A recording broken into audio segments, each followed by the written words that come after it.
Recording number 47. భాగవత వివరంగా చెప్పుకుంటూ ఉన్నాము. ఈ సర్వాంతర్యామిగా ఉన్న భగవంతుడు, ఆ భగవంతుడు మనకి దొరకాలంటే ఏం చెయ్యాలి? తపస్సు చేయాలా? మనస్సు నిగ్రహించుకోవాలా? దాన ధర్మాలు చేయాలా? వ్రతాలు మళ్ళీ మళ్ళీ చేయాలా? జపాలు చేయాలా? ఎలా చెయ్యాలి? శృతులు చదివితే, వేదాలు చదివితే తెలుస్తుందా? భక్తి మార్గం చేస్తే తెలుస్తుందా? ఇట్లా బ్రహ్మదేవుడు, రుద్రుడు కూడా ఎప్పుడు ఎవరి గురించి సంభాషణ చేసుకుంటూ ఉంటారో, ఇలాంటి సంభాషణలు చేసుకుంటూ ఉంటారట బ్రహ్మ రుద్రులు కూడా. అట్లాంటి మోక్షాధిపతి, మోక్షానికి అధిపతి అయినటువంటి ఆ పరమాత్మ వస్తువు, ఆత్మ వస్తువు, ఆ పరబ్రహ్మము నాకెప్పుడు సులభుడై ఉండుగాక అని మళ్ళీ ప్రార్థన చేస్తూ ఉన్నాడు మన శుకుల వారు. సులభుడై ఉండటం అంటే తలుచుకోగానే మన దగ్గరికి వచ్చేటటువంటి వాడు, ఆయన సులభుడై ఉండేవాడు. అట్లా నాకుండుగాక పరమాత్మ అని అలా ప్రార్థన చేస్తూ ఉన్నాడు శుక మహర్షి. అది ఎలా దొరుకుతుంది ఈ పదము అని చాలా బ్రహ్మ రుద్రుడు మొదలైన వాళ్ళందరూ కూడా సంభాషించుకుంటూ మాట్లాడుకుంటూ ఉంటారట ఈయన పరమాత్మ గురించి. ఈ బ్రహ్మగారు రుద్రుడు అనే వాళ్ళు ప్రత్యేకమైన పనులు చేయటానికి ప్రత్యేకమైన వ్యక్తిత్వంతో వచ్చారు. వాళ్ళు సృష్టి చేయటం కోసం. సృష్టి చేయాలి, లయం చేయాలి, ఈ రెండింటికి ఏర్పడిన వాళ్ళు వీళ్ళు. ఒక్కొక్క వాళ్ళల్లో కూడా అంతర్యామిగా ఉంటాడు భగవంతుడు. భగవంతుడు లేకుండా ఏదీ లేదు. భగవంతుడు లోపల ఉంటేనే ఆ పనులు వాళ్ళ ద్వారా జరుగుతాయి. భగవంతుడిలోనే ఈ డిజిగ్నేటరీ వాళ్ళైనటువంటి దేవతలు, రుద్రుడు గాని బ్రహ్మ గాని వస్తూ పోతూ ఉండే వ్యక్తిత్వం ఉన్న మూర్తులు అంటున్నారు. అంటే సృష్టి అంతా అయిపోయిన తర్వాత అందరూ కూడా మళ్ళీ మునిగిపోతారు ప్రళయంలో. అంటే మన నిద్రలోకి వెళ్ళిపోయినప్పుడు అన్ని ఎలా లోపలికి వెళ్ళిపోతాయో అదే విధంగా ప్రళయం అనేటటువంటి స్థితి ఒకటి ఉన్నది. దైవం కూడా మెదలకుండా ఉంటాడు, ఏమీ చెయ్యడు. అటువంటి స్థితిలో ఉన్నప్పుడు వాళ్ళందరూ కూడా లోపలికి వెళ్ళిపోతారు. బ్రహ్మ రుద్రుడు అయిన వాళ్ళు కూడా ఈ లయాత్మకమైన సృష్టి ఉన్నప్పుడు, అంటే మొత్తం లయం అయిపోయింది, ప్రళయ కాలంలో మొత్తం లయం అయిపోయినప్పుడు ఒక మహాకవి ఎవరో దీన్ని చక్కగా ఊహించుకొని ఒక చిన్న పాట రాశారు. ఆ మొత్తము సృష్టి అంతా జలమయం అయిపోయినట్లు, ఆ జలమయం అయిపోయిన సృష్టిలో కృష్ణ పరమాత్మ వటపత్ర సాయి అయి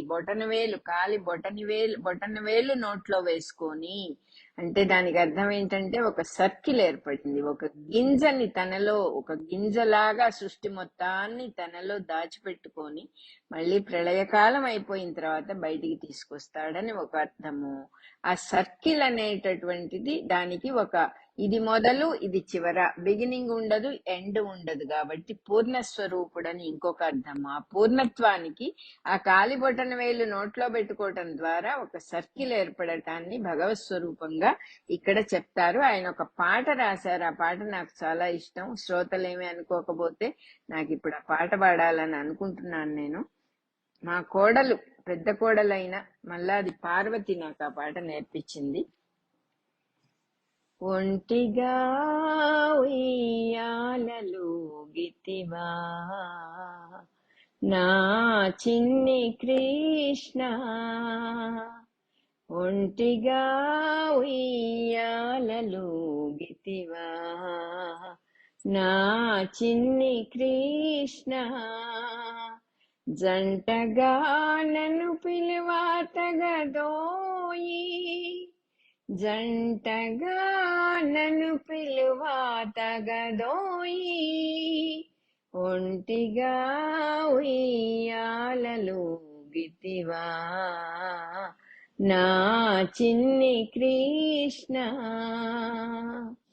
కంటికంతా జలమయం వై, కంటికంతా జలమయం వై, మింటి వరకును ఏకరాసై, జంట దొరుకని మహాప్రళయపు వేళలో, జంట దొరుకని మహాప్రళయపు వేళలో, వటపత్ర డోలిక ఒంటిగా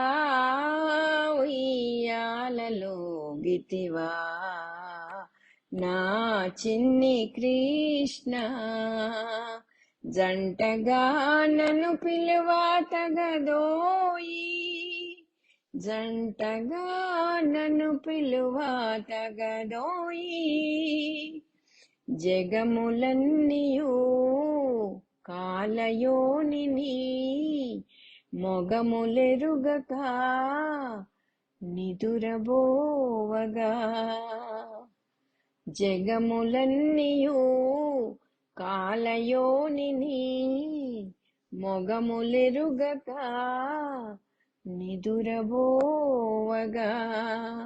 నగుమోము గల ముద్దు బాలుడవగుచు జోలలా పాడుకుంటూ ఒంటిగా ఉయ్యాలలో గితివా. నా చిన్ని కృష్ణ జంటగా నన్ను పిలువా తగదోయి, జంటగా నన్ను పిలువా తగదోయి. సృష్టి విచ్చుకోవటం మొదలుపెట్టగానే, పరమాత్మ మళ్ళీ సృష్టి చేయాలనే సంకల్పం కలగంగానే బ్రహ్మ, రుద్రుడు మొదలైన మూర్తులందరూ చక్కగా మళ్ళీ ఒక్కొక్క మూర్తి లోపల నుంచి వచ్చేస్తారు. ఆ భగవంతుడి అందే, ఆ భగవంతుడి లోపలే ఆ మూర్తులన్నీ ఉంటాయి కాబట్టి ఆయన మళ్ళీ వాళ్ళల్లో అంతర్యామిగా తప్పకుండా ఉండటం జరుగుతోంది. బ్రహ్మ, రుద్రుడు మొదలైన మూర్తులందరూ ఆ అంతర్యామిలో వాళ్లే కాబట్టి ఆయన అంతర్యామిత్వము వాళ్ళకి అందదు అని అంటున్నారు. అందువల్లనే వాళ్ళు అనేక రకాల తపస్సులవి చేసి ఆయన్ని తెలుసుకునేటటువంటి ప్రయత్నం, ఆయన్ని ఉపాసన చేస్తారు. చేసినందువల్లనే తపస్సులు, మనోనిగ్రహం, దానాలు, వ్రతాలు ఇవన్నీ కూడా చేసేవాళ్ళు చాలా మంది ఉంటారు. వేదశాస్త్రాలను అధ్యయనం చేస్తారు. ఇవన్నీ ప్రత్యేకంగా చేసినప్పుడు భగవంతుడి అంతర్యామి భావన చిక్కదు. అది చిక్కాలి అంటే, అది దొరకాలంటే బ్రహ్మకైనా, రుద్రుడికైనా, మానవులకైనా కూడా సద్భక్తి సాధన ఒక్కటే మార్గము. చక్కని భక్తి మార్గం. శ్రద్ధతో, వినయంతో, భక్తితో ఆ దైవాన్ని సర్వత్రా చూడటం నేర్చుకోవటమే దీనికి మార్గం తప్ప, నువ్వు వేరే వేరే వస్తువుల్ని చూస్తూ దైవాన్ని పక్కన పెట్టి ఏదో గంట 2 గంటలో, పోని 10 గంటలో, 12 గంటలో జపం చేసినందువల్ల చాలదు. నీ 24 గంటలు ఆ దైవం నీతో ఉన్నాడనే విషయం తెలుసుకోవాలి అని చెప్పి చెబుతూ ఉన్నారు. అది ఎందుకంటే అది పరమ వాస్తవం, అది నిజం కాబట్టి. ఆయన లేని కాలం గాని, ఆయన లేనటువంటి వస్తువు గాని ఏదీ లేదు కాబట్టి సృష్టిలో. ఎవరిని చూసినా, ఎవరిని విన్నా, మనం ఏది మాట్లాడినా, ఒక సిచ్యుయేషన్ వచ్చినా, ఖాళీగా మనకు అనిపిస్తూ ఉన్నటువంటి ఆకాశ స్వరూపమైన సమస్తము ఆయనై ఉన్నాడు, నిండి ఉన్నాడు, నిండి నివిడీకృతమై ఉన్నాడు అని అంటారు. ఎక్కడా సందు లేకుండా ఉన్నాడు ఆయన. ఆయన కదలాలన్నా కూడా ఎక్కడా సందు లేదు అని చెప్తూ ఉంటారు. అట్లా సద్భక్తి సాధనతో మటుకే అంతర్యామిత్వాన్ని వాళ్ళు తెలుసుకోగలుగుతారు. ఆ అంతర్యామిత్వంతోనే తమ తమ పనులన్నీ కూడా చక్కగా చేస్తున్నారు వాళ్ళు.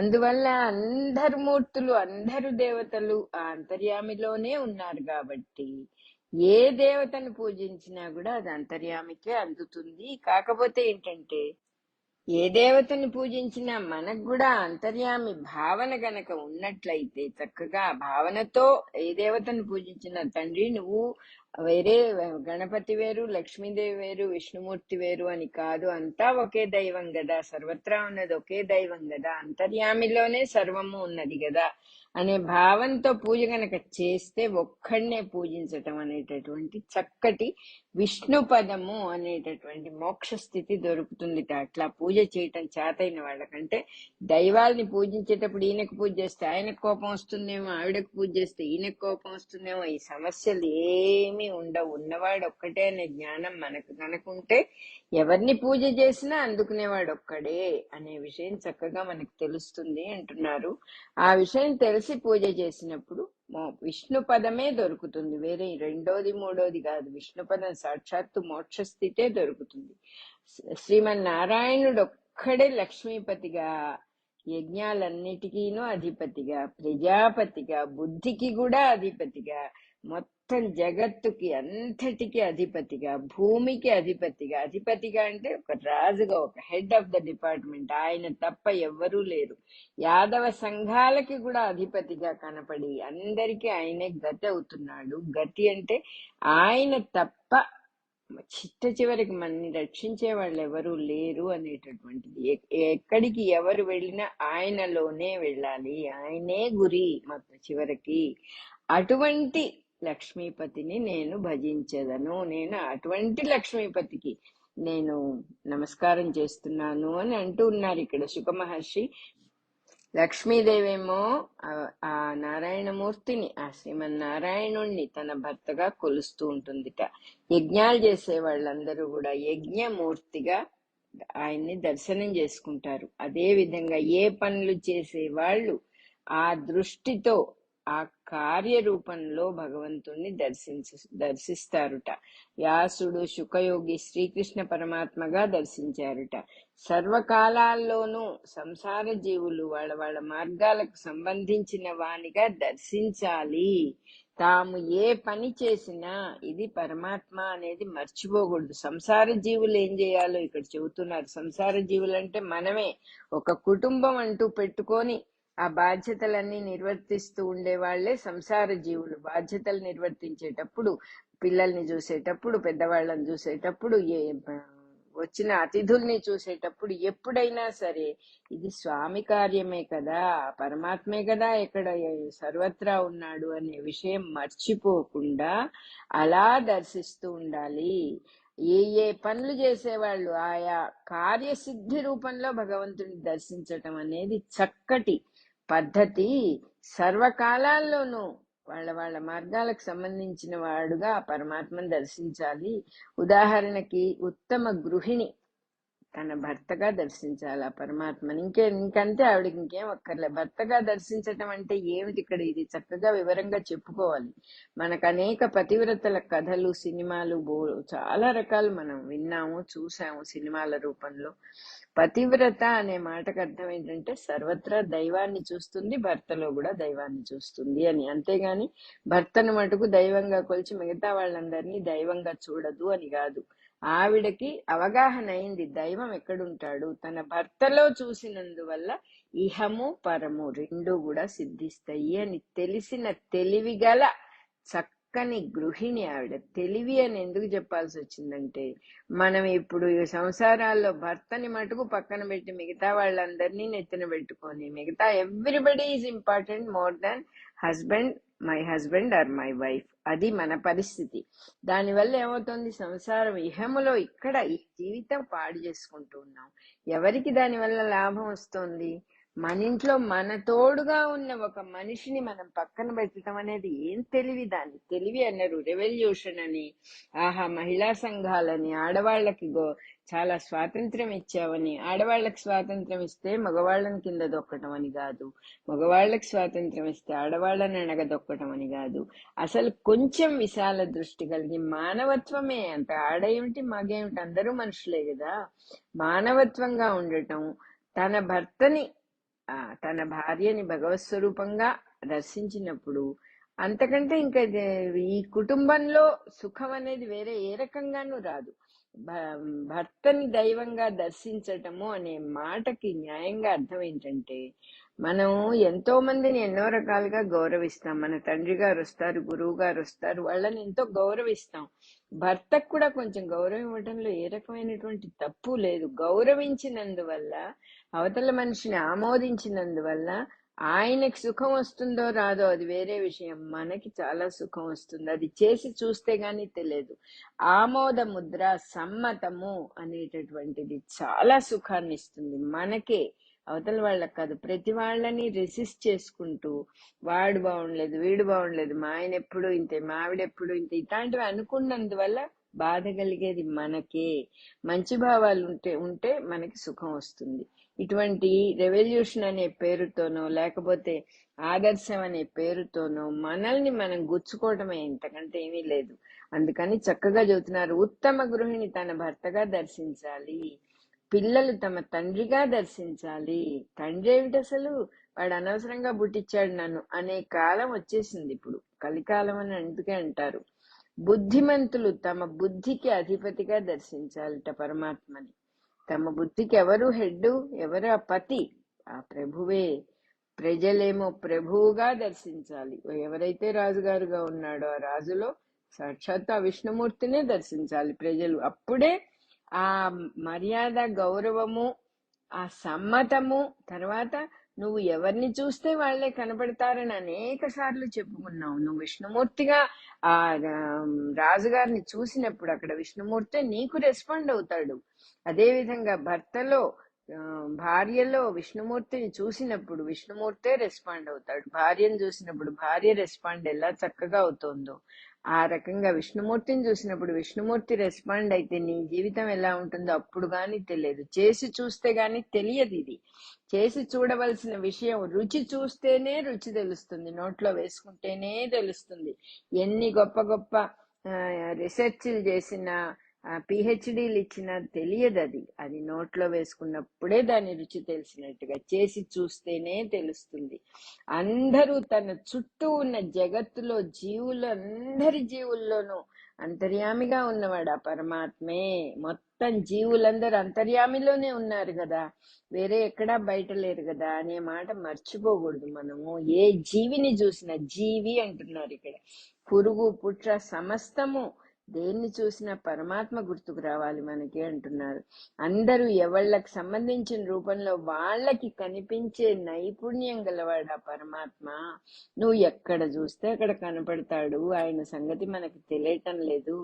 ఆయన్ని చూడలేకపోవటం మన దౌర్బల్యం తప్ప ఆయన ఎక్కడ ఏ రూపంతో ఆయన్ని తలుచుకుంటే ఆ రూపంతో కనపడతాడు. మనకు కూడా తెలుసు, అమ్మవారిని ధ్యానం చేసే వాళ్ళకి అమ్మవారిలాగా కనపడతాడు, విష్ణుమూర్తిని ధ్యానం చేసే వాళ్ళకి విష్ణుమూర్తిలాగా కనపడతాడు, శ్రీరామ భక్తులకి సీతా సమేత శ్రీరామచంద్రుడిలాగా కనపడతాడు.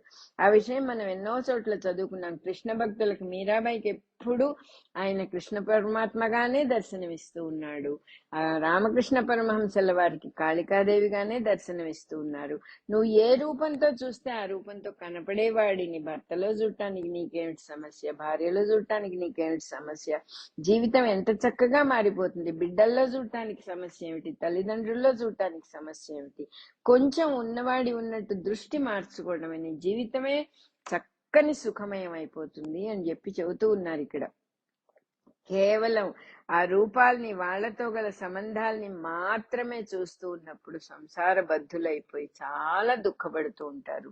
వాళ్ళకి ఏ రకమైన స్థిమితము, స్థిరత్వం ఉండే అవకాశం లేదు. అసలు నీటి మీద రాతలాగా ఉంటుంది జీవితం. ఎప్పుడేమవుతుందో తెలియదు. పట్టు లేదు, పట్టుకొమ్మ లేదు, యాంకరింగ్ లేదు. ఇక్కడ చక్కని ఒక ఇది ఈ భగవంతుడు అనేటటువంటి ధైర్యం నాకున్నదండి. అన్ని ఆయనే కదా చేసేది, నాకెందుకు అపకారం చేస్తాడు?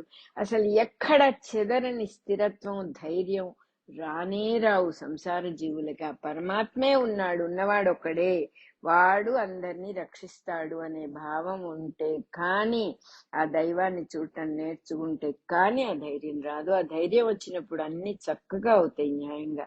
మన గురించే ఈ పుస్తకాలన్నీ రాశారు గొప్ప గొప్ప వాళ్ళందరూ, మహా ఋషులందరూ సామాన్య మానవుల కోసమే ఇటువంటి పుస్తకాలన్నీ బయటికి తీసుకొని వచ్చారు. వేదంలో ఉన్న విషయాలన్నీ తీసుకొచ్చా వేదవ్యాస మహర్షి మనకు అందజేశారు. ఆ సూతుల వారు చెబుతూ ఉన్నారు, మాస్టర్ గారు లాంటి మహానుభావులు మన చేతికి అందించారు ఈ పుస్తకం. వాళ్ళు అబద్ధాలు చెప్పేవాళ్ళు కాదు. వాళ్ళకి మన దగ్గర నుంచి ఏం అక్కర్లా, మనం బాగుపడితే చాలు వాళ్ళకి. అందుకని ఒక మార్గం చెబుతూ ఉన్నారు మనకి. పరమాత్మ అణుమయ స్వరూపుడు, సూక్ష్మ స్వరూపుడు అని కొంతమంది అంటారు, కొంతమంది మహావైభవం గలవాడని కొంతమంది అంటారు, వేరువేరుగా ఉండడు అని కొంతమంది అంటారు, ఉండగలడు అని కొంతమంది అంటారు. చాలా గుణాలు ఉన్నాయండి ఆయనకి, గుణాలతో కూడినవాడు, సద్గుణ సంపన్నుడు అని కొంతమంది అంటారు. లేదు లేదు, హీఈస్ బియాండ్ ఎవ్రీథింగ్ అని కొంతమంది అంటారు. వాళ్ళ దృష్టిని బట్టి వాళ్ళకి తెలిసిన జ్ఞానాన్ని ఉపయోగించి వాళ్ళకి తెలిసినంత మటుకు భగవంతుణ్ణి వెతుకుతూ ఉంటారు. ఇట్లా వెతకటం వేస్ట్ అని చెప్పి, నిరర్ధకము అని తెలుసుకొని ఆ భగవంతుడి యొక్క పాద పద్మాలను మనసులో తలుచుకుంటూ భక్తి భావంతో పూజ చేస్తే చక్కని సత్య దర్శనం అవుతుంది అని చెప్పి చెబుతున్నారు. నువ్వు ఆయన కోసం ఎక్కడెక్కడో వెతకటం కాదు, ఇదే అదే అక్కడ ఇక్కడ అని వెతకటం కాదు. భక్తితో ఆ పాదపద్మాల్ని నువ్వు ఉన్న చోటే, నువ్వు ఏ పని చేస్తూ ఉంటే ఆ పనే, అట్లాంటి ఆ దర్శనం చేయగలిగితే సర్వత్రా దైవమే ఉన్నాడు అని ఒక శ్రద్ధతో కళ్ళు మూసుకొని భక్తితో ఆ పరమాత్మని ఆశ్రయిస్తే తప్పకుండా ఆ దర్శనం కలుగుతుంది. అటువంటి పరుడైన సర్వాంతర్యామిని భజించేదను, అట్టి పరుడైన సర్వాంతర్యామిని భజించేదను అంటున్నారు. తమాషాగా చెప్పారు ఇక్కడ సుఖమహర్షి. పరుడైన అంటే మనకు వేరుగా ఉంటేనే మనం ఆయన్ని ధ్యానం చేయగలుగుతాం. మనలో ఆయన కలిసిపోయినాడని మనకు తెలిసిపోయినప్పుడు, మనం ఆయనలో కలిసిపోయినామని తెలిసినప్పుడు మనం ఏ రకంగానూ ఆయన్ని భజన చేయటం అనేది అవదు. కాబట్టి పరుడైన సర్వాంతర్యామి అని అన్నారు ఇక్కడ.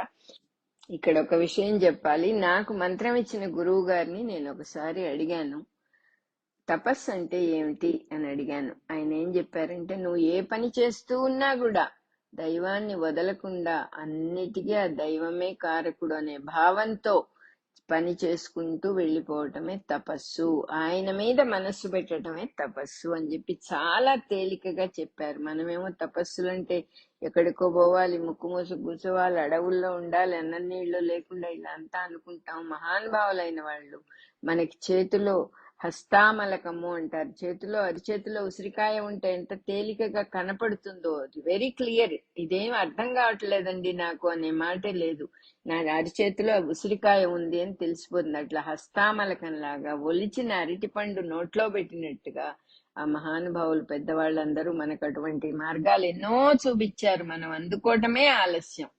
పెద్దలు చెప్పిన మార్గం కాకుండా ఎవరికి వాళ్ళు ఒక అన్వేషణ లాగా, ఒక వెతుకులాటగా చేసినప్పుడు ఏమవుతుందంటే ఒక్కొక్కళ్ళకి ఒక్కొక్క విషయంగా అర్థమవుతుంది. అది అవే వేరే వేరే మతాలు అయిపోతాయి. వాటిలో కూడా ఉంటాడు పరమాత్మ తప్పకుండా, కానీ పగిలిపోయిన గాజు ముక్కలో మన ప్రతిబింబం కనిపించినట్టుగా ఉంటాడు, కొంచెం కొంచెం కొంచెం కొంచెం కనబడుతూ ఉంటాడు. అలా కాకుండా భక్తి యోగముని ఆశ్రయించినప్పుడు, భక్తి యోగము అంటే ఆ వినయం ఫస్ట్ మనలో, అవతల మనిషిని అవతల దైవాన్ని ఒప్పుకునే వినయం ఉంటేనే భక్తి వస్తుంది. భక్తి అన్నా వినయం అన్నా రెండు ఇంచుమించుగా ఒక్కటే. ఆ వినయంతో భగవంతుడిని ఆశ్రయించినప్పుడే అన్నిట్లో భగవంతుడు దర్శనమిస్తాడు. ఆఖరికి ఈ వేరే వేరేగా ఇప్పుడు ఆల్రెడీ సృష్టి చేయబడ్డ మతాలు ఉన్నాయి, 1000 మతం అంటారు, ఆ మతం అంటారు, అన్ని మతాల్లో అన్ని విషయాల్లో మనకు అంతర్యామే కనిపిస్తాడు. మనం ఆయన్ని భక్తిగా ఆశ్రయించినప్పుడు ఆ మతాలు కూడా మన మనస్సుకు డిఫరెంట్ గా అనిపించవు, అన్ని సమ్మతాలుగానే ఉంటాయి అని చెప్పారు ఇక్కడ. అంతర్యామిగా ఉన్నటువంటి నారాయణుడు బ్రహ్మగారి మనస్సులో సృష్టి చెయ్యాలి అనే సంకల్పాన్ని పెట్టాలి అని అనుకున్నారు. దీన్ని బట్టి ఏమర్థం అవుతుంది ఈ సెంటెన్స్ వల్ల మనకి, సంకల్పాలు మనం క్రియేట్ చేసుకోలేము, కోరికలు వస్తాయి. అవన్నీ థాట్ ప్రాసెస్ లో మనస్సు లెవెల్లో కోరికలు వస్తాయి, కానీ సంకల్పం వేరు, కోరిక వేరు. సంకల్పము అనేటటువంటిది పర్సనల్ కాదది, అది పైనుంచి వచ్చేటటువంటిది. ఆ సంకల్పాన్ని బ్రహ్మగారి మనస్సులో పెట్టాలి, సృష్టి చెయ్యాలి అనే దృష్టి కలగాలి ఆయనకు. అప్పుడు ఏం చేశారుట నారాయణమూర్తి గారు, సరస్వతి దేవిని ఆ బ్రహ్మగారి దగ్గరికి పంపించారు. ఆవిడ బ్రహ్మదేవుణ్ణి తన భర్తగా నియమించుకుని ఏం చేసిందంటే ఈ లోకాల్ని సృష్టించే పదవి ఆయనకి ఇచ్చింది ఆవిడ. ఆ పదవిలో నిలబెట్టి పండితుణ్ణిగా చేసింది. ఎందుకంటే సరస్వతి అనేటటువంటి ఆ విజ్ఞాన మూర్తి లేకపోతే ఈ సృష్టిలో ఏ తెలివి ఉండదు. ఆ సరస్వతి తన భర్తకి అటువంటి పదవినిచ్చి గొప్ప పండితుణ్ణిగా చేసింది. అన్ని సకల శాస్త్ర విజ్ఞానము ఆయనకి ఇచ్చిందనమాట. అట్లా అంటే మనకి ఏదైనా ఒక విజ్ఞానం, ఒక ఇది సంపద కలిగిందంటే ఆ సరస్వతీదేవి అనుగ్రహము. జ్ఞాన సంబంధమైనవన్నీ, విజ్ఞాన సంబంధమైనవన్నీ ఆ తల్లి అనుగ్రహం లేకపోతే మనకి రావు. ఒక మాట రాదు నోట్లో నుంచి. సరస్వతి అనే మాటకు వాక్కు అని కూడా అర్థం ఉంది. ఆ వాక్ అనేటటువంటిది ఒక ప్రవాహం లాగా వస్తుంది. ఆ ప్రవాహం అనేటటువంటిది ఆ తల్లి అనుగ్రహం లేకపోతే జరగదు అని చెబుతున్నారు. బ్రహ్మకు సృష్టించాలి అనే సంకల్పం స్వయంగా వచ్చే అవకాశం లేదు. తనంతట తను మనం కూడా నాకు ఈ సంకల్పం ఉంటే బాగుండు అనుకొని మనం సంకల్పాలు కల్పించుకోలేము. ఆ పరమాత్మ తలుచుకుంటే అన్ని ఇక్కడికి ఈ సరస్వతి ద్వారా వస్తాయి మనకి. ఆ బయలుదేరే స్థానం, ఆ సంకల్పం బయలుదేరే స్థానం, ఆ చోటు ఏదైతే ఉందో అక్కడే అన్ని ఇమిడి ఉంటాయి. దాన్నే భగవంతుడు అంటారు అంటున్నారు. సంకల్పం భగవంతుడి నుంచి బయలుదేరి మనస్సులోకి ప్రసరిస్తుంది కాబట్టి దాన్ని సరస్వతి, సరస్వతి అనే మాటకి ప్రసారము చెందునది, ప్రవహించున్నది అని అర్థం అని చెబుతున్నారు. బ్రహ్మకి అంతా కూడా సృష్టిని గూర్చిన టోటల్ సంకల్పం అంతా అట్లాగే ప్రవహించి వచ్చింది బ్రహ్మగారి దగ్గరికి. దాన్ని సరస్వతి అని, మనకు భార్యాభర్తలు అంటే బాగా చక్కగా అర్థం అవుతుంది కాబట్టి ఆవిడ భర్తగా ఆయన్ని వరించింది, భర్త గారికి అన్ని పదవులు ఇచ్చింది, అన్ని విజ్ఞానాలు ఇచ్చింది. ఇట్లా చెప్తే మర్చిపోకుండా ఉంటాం కాబట్టి మన జీవితాలకు సంబంధించిన కథలలాగా చెబుతున్నారు కానీ అది భార్యలు భర్తలు, మనం అనుకున్న భార్యలు భర్తలు కాదు అక్కడ. ఇదంతా దైవ సంబంధమైన, తత్వ సంబంధమైన సింబాలిజం ఇదంతా కూడా. ఎవడైనా సరే సంకల్పంతో పొందిన మనసుతో చక్కగా పని చేయటం గనక మొదలు పెడితే ఆ పని ఎట్లా చేయాలో దానికి సంబంధించిన సులువులన్నీ మనసులోకి చక్కగా సులువుగా వచ్చేసి ఆ విజ్ఞానం విచ్చుకుని మనసులోకి దిగుతుంది. కాలక్రమంగా పనులు ఎంత బాగా చేయొచ్చో తెలుసుకుంటాడు. దీన్నే అనుభవం గడించటం, అనుభవం వచ్చిందండి వాడికి బాగా అంటాం. అలా చెయ్యాలి అంటే ఆ సరస్వతీదేవి అనుగ్రహం, పైనుంచి పరమాత్మ అనుగ్రహం ఉండాలి. పుట్టిన బిడ్డకి గాలి పీల్చటం ఎవరు నేర్పారు? పాలు తాగటం ఎవరు నేర్పారు? చీకటం మింగటం ఇవన్నీ ఎవరు నేర్పారు? అట్లాగే కళ్ళు ఉపయోగిస్తాడు, వినటం ఉపయోగిస్తాడు, పారాటం నేర్చుకుంటాడు, నడుస్తాడు, మాట్లాడటం నేర్చుకుంటాడు, నడవటం నేర్చుకుంటాడు. ఇవన్నీ కూడా ఈ మార్గంలోనే జరుగుతున్నాయి. లోపల నుంచి సంకల్పము, ఆ తల్లి అనుగ్రహము అన్ని కలిసి ఒక్కొక్కటి ఎవ్వరూ నేర్పకుండానే వచ్చేస్తాయి వాళ్ళకి. మనిషి ఎన్నో శాస్త్రాలు నేర్చుకుంటాడు, నాగరికతలు నేర్చుకుంటాడు, అన్ని ఇలాగే జరుగుతున్నాయి. ఆ తెలివి లోపల ఉన్నందువల్లనే జరుగుతూ ఉన్నాయి. జంతువులు వాటిని అవి కాపాడుకోవటం, పారిపోతే ఎవరైనా వస్తే వాటి హాని జరుగుతుందేమో, వాళ్ళకి ఏదైనా దెబ్బ తగులుతుందేమో, వాళ్ళని ఎవరైనా చంపేస్తారేమో అని జంతువులు మనుషులను చూడంగానే పారిపోతాయి. అలాగే సింహాన్ని చూడంగానే లేళ్లు మొదలైనవన్నీ కూడా పారిపోతాయి. తమని తాము కాపాడుకునే జ్ఞానం ఎక్కడి నుంచి వచ్చింది వాటికి? అట్లాగే పక్షుల దగ్గర నుంచి తమ బిడ్డల్ని కాపాడటం, నోళ్లల్లో తీసుకొని వచ్చి తమ బిడ్డలకి ఆహారం పెట్టటం, గూళ్ళు కట్టుకోవటం, గిజ్జిగాయ గూళ్ళు అంటారు. ఎంత చక్కగా కడతాయో అసలు అవి. పల్లెటూళ్ళల్లో ఉండేవి, చెట్లకు వేళ్లాడుతూ ఉంటాయి అవి. ఎంత బాగా కడతాయో అసలు. మానవుల వల్ల కాదేమో అనిపిస్తుంది, అంత బాగా కడతాయి. నిజంగానే కాదు, అంత చక్కగా కడతాయి. గూళ్ళు కట్టుకోవడం ప్రకృతి సిద్ధంగా ఈ అనుభవం మనకి చూస్తూ ఉన్నాం కదా. ఇవన్నీ ఎవరు నేర్పారు వాళ్ళకి? ప్రకృతి సిద్ధంగా విత్తనంలో మొలకెత్తే గుణం ఉన్నంత సహజంగా ఇవన్నీ కూడా అలా జరుగుతున్నాయి. ఇంకా ఎంత చెబుతూ ఉన్నారంటే సృష్టిలో పంచభూతాలు ఎలా ఉన్నాయి, వాటి ధర్మాలు ఎలా జరుగుతూ ఉన్నాయి, సూర్యుడి గమనం, నక్షత్రాల కదలిక, గ్రహాదుల కదలిక, ఇవన్నీ కూడా ఇట్లాగే జరుగుతున్నాయి. ఇంత న్యాచురల్ గా, అంటే ఆ తెలివి వాటిల్లో పెట్టాడనమాట భగవంతుడు సరస్వతి రూపంలో. దీనికి కారణం ఏంటంటే సృష్టి అంతా ఇదే విధంగా బయటకు వచ్చింది, రెండు రకాలుగా లేదు. దీని సృష్టిలో బయటికి రావటము అనేటటువంటి సృష్టి మొత్తాన్ని ఆ యొక్క మనస్సునే బ్రహ్మదేవుడు అని అంటారనమాట. ఆ బ్రహ్మదేవుడి శరీరంగానే ఈ సృష్టి అంతా కూడా ఏర్పడింది. తల్లి కడుపులో పడిన సమయంలో ఆ చుక్కకి శరీరం ఉండదు, ఒక చుక్కలాగానే ఉంటాడు. తండ్రి విత్తనం మాత్రమే అది. అట్లాగే సృష్టికి ముందు భగవంతుడి విత్తనమైన బ్రహ్మ బీజము, బీజము అంటే విత్తనం, బ్రహ్మ బీజం ఉంటుంది. అట్లాగే సృష్టికి ముందు భగవంతుడి విత్తనమైన బ్రహ్మ బీజం ఉండును అని చక్కగా రాశారు. అందుకు కావలసిన పెరుగుదల విజ్ఞానం, సహజ స్వభావం, విత్తనం ఎలా చక్కగా పెరుగుతుందో అదే రకంగా జీవుడు శరీరాన్ని కొంచెం పెంచుకునే విజ్ఞానం, తెలివిని పెంచుకునే విజ్ఞానం, దేవుడి వల్ల సరస్వతి రూపంలో ప్రవేశపెడతారు అంటున్నారు.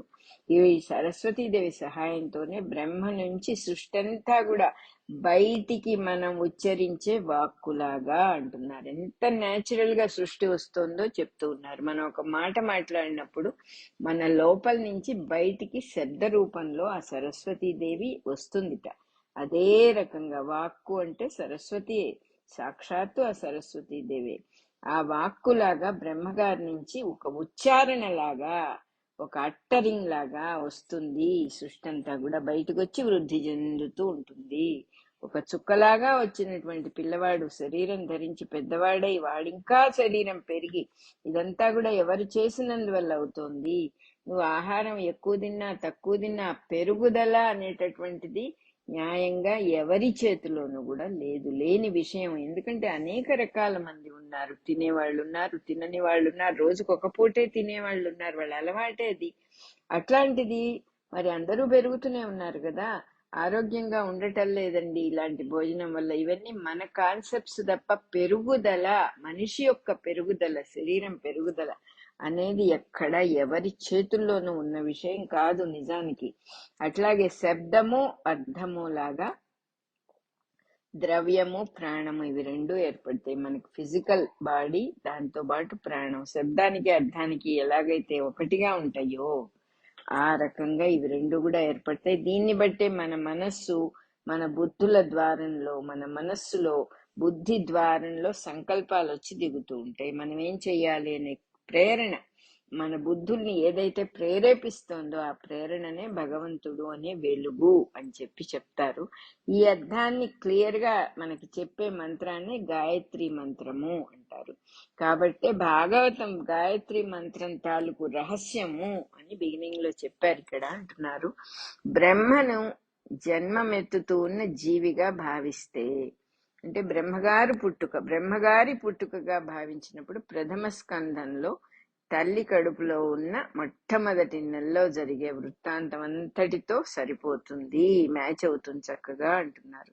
అందులో 5 పాండవులు, 5 జ్ఞానేంద్రియాలు. జ్ఞానేంద్రియాలు అంటే ఏమిటి? గ్రహణ శక్తులు, గ్రహిస్తారు.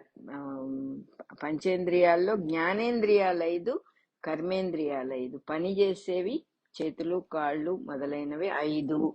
జ్ఞానేంద్రియాలు గ్రహణ శక్తి, వినటము, చూడటము, రుచి చూడటము, ఇట్లాంటివన్నీ అవి ఒక 5 జ్ఞానేంద్రియాలుగా చక్కగా 5 పాండవుల్ని 5 జ్ఞానేంద్రియాలుగా చెప్పారు ఇక్కడ.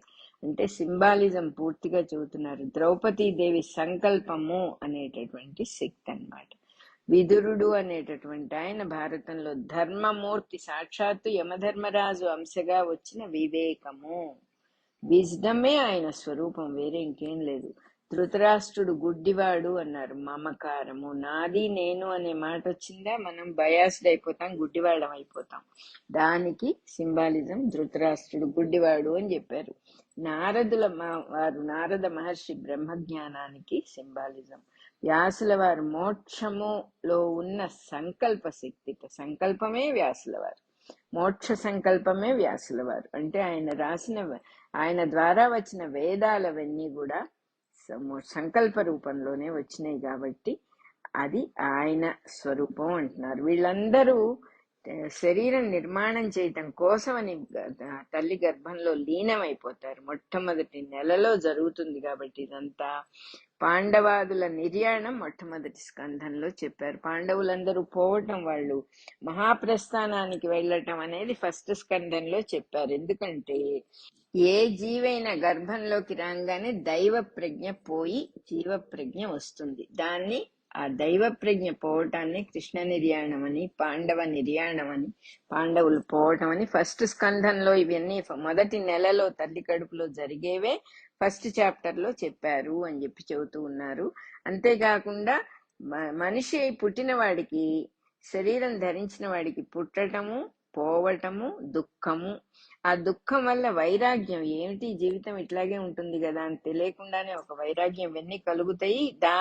అవన్నీ ఉన్నట్టుగానే ద్రౌపదీదేవికి కొడుకులు పోవటము, ఆవిడ యొక్క ఆ సమయంలో కూడా ఎంత సుజనత్వమో, ఎంత మంచి మనస్సు ఆవిడది, అవన్నీ కూడా చక్కగా వర్ణించారు. జీవులు గర్భస్థులైనప్పుడు మొట్టమొదట దైవ ప్రజ్ఞ మాటుబడుతుంది కాబట్టి దాన్నే కృష్ణ నిర్యాణంగా వర్ణించారు. సంసార సాగరంలో కొట్టుకుపోకుండా జీవుల్ని నిలబెట్టేది భక్తి యోగం కాబట్టి దానికి కూడా విత్తనం జీవిలో మొట్టమొదటి నుంచే ఏర్పడుతుంది. దాన్ని కుంతీదేవిగా, భక్తి యోగానికి సింబాలిజం కుంతీదేవిగా వర్ణించారు. ఎన్ని కష్టాలు వచ్చినా ఆవిడ ఏమంటుందంటే, కష్టం ఉంటే కదా కృష్ణ నువ్వు మాతో ఉంటావు, కష్టాలు లేకపోతే నువ్వు మా దగ్గరికి ఎందుకు వచ్చేవాడివి అంటుంది. అందువల్ల ఆ కష్టాల్ని కూడా ఆవిడ పాజిటివ్ గా భక్తి యోగం ద్వారా మలుచుకోగలిగింది కాబట్టి ఆవిడ దానికి సింబాలిజం. ఇన్నింటితో పాటు దేహం ధరించినందువల్ల తీర్చుకోవాల్సిన రుణాలు ఉంటాయి. కొన్ని రుణాలంటే మనం తల్లి కడుపున పుట్టాం, ఆ తల్లి ఎన్ని బాధలు పడితే మనం బయటకు వస్తాము, ఎన్ని చేస్తుందో, ఎంత చాకరీ చేయించుకుంటాము ఆ తల్లి చేత మనము. దానివల్ల మనం చేయవలసినవి కొన్ని తప్పకుండా ఉంటాయి. అవి మనం చేస్తే గాని ఈ రుణం పోదన్నమాట, ఈ అప్పు తీరదు. అందువల్ల మళ్ళీ మనం కూడా ఒక బిడ్డను బయటికి తీసుకొని రావటము అనేటటువంటి ఒక బాధ్యత ఉన్నది మనకి. అంటే మనలో ఆ శక్తి కనుకుంటే, బిడ్డల్ని కనగలిగిన శక్తి ఉన్నప్పుడు నేను కనను అనటం అనేది మంచి పద్ధతి కాదు అని చెబుతున్నారు ఇక్కడ.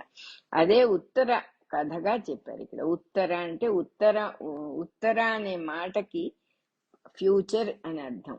ఉత్తరకి పరీక్షిత్తు పుట్టిన వృత్తాంతం కూడా అలాగే జరిగింది. వాళ్ళ వంశం ఏదో ఇంప్రూవ్ అవుతుంది, నెక్స్ట్ జనరేషన్ కూడా ఉన్నది అని, అలా తన ద్వారా ఉత్తరోత్తర అంటాం మనం కూడా. ఆ తన ద్వారా ఫ్యూచర్ సంతానాన్ని ఇవ్వటము అనేది ఒక చక్కటి కథగా, ఉత్తర కథగా, ఉత్తరకు పుట్టిన పరీక్షిత్తు కథగా చెప్పారు. కడుపులో ఉన్న జీవి దేహం అంతా తన చుట్టూతా కట్టుకుంటాడు. కట్టుకోవటం వల్లనే అస్తిత్వము అనేటటువంటి, అసలు ఉండటము అనేది ఎట్లా కలిగింది, ఈ దేహం చుట్టూతా వచ్చినందువల్ల.